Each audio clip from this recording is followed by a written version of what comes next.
basi wameanza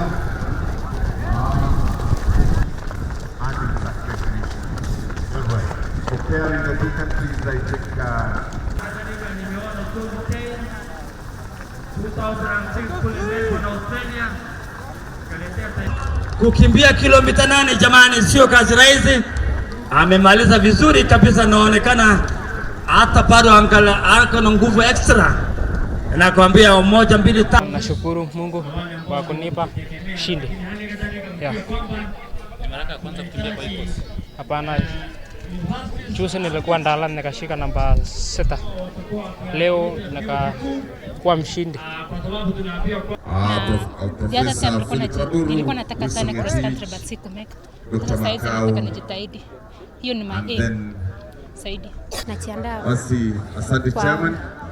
Kwa mbio ili niingie World African Youth this year, next year.